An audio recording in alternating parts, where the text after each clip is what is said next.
ಬಹುಕೋಟಿ ಶಾರದಾ ಸಮೂಹ ಸಂಸ್ಥೆ ಚಿಟ್ ಫಂಡ್ ಹಗರಣ ಹಾಗೂ ರೋಸ್ ವ್ಯಾಲಿ ಹಗರಣಕ್ಕೆ ಸಂಬಂಧಪಟ್ಟಂತೆ ಕೋಲ್ಕತ್ತಾ ಮಹಾನಗರದ ಪೊಲೀಸ್ ಆಯುಕ್ತ ರಾಜೀವ್ ಕುಮಾರ್ ಬಂಧಿಸಲು ಸಿಬಿಐ ಮುಂದಾಗಿದ್ದು ತಿರುಗುಬಾಣವಾಗಿದೆ.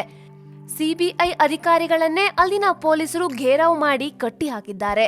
ಕೋಲ್ಕತ್ತಾದಲ್ಲಿನ ಈ ಘಟನೆಯ ಬಗ್ಗೆ ಪ್ರತಿಕ್ರಿಯೆ ನೀಡಿರುವ ಮಾಜಿ ಪ್ರಧಾನಿ ಜೆಡಿಎಸ್ ವರಿಷ್ಠ ಎಚ್.ಡಿ. ದೇವೇಗೌಡ ಅವರು ಇದು ಆಘಾತಕಾರಿ ಬೆಳವಣಿಗೆ ಎಂದಿದ್ದಾರೆ. ಕೋಲ್ಕತ್ತಾ ಪೊಲೀಸ್ ಆಯುಕ್ತರನ್ನ ಬಂಧಿಸಲು ಸಿಬಿಐ ತಂಡ ಅಷ್ಟು ಆತುರವಾಗಿ ತೆರಳಿದ್ದು ನೋಡಿದ್ರೆ ಆಘಾತವಾಗುತ್ತದೆ.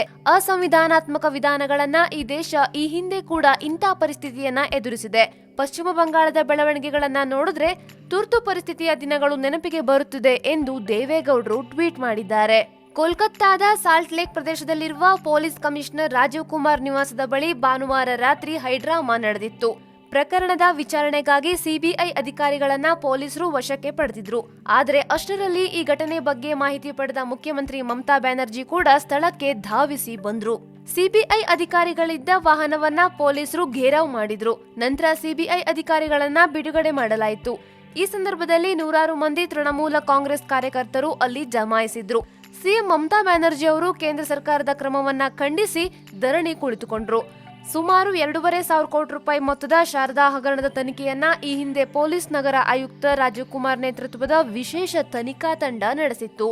ಆದ್ರೆ 2014ರಲ್ಲಿ ಸುಪ್ರೀಂ ಕೋರ್ಟ್ ನಿರ್ದೇಶನದಂತೆ ಹಗರಣದ ತನಿಖೆಯನ್ನ ಸಿಬಿಐ ಕೈಗೆತ್ತಿಕೊಂಡಿತ್ತು.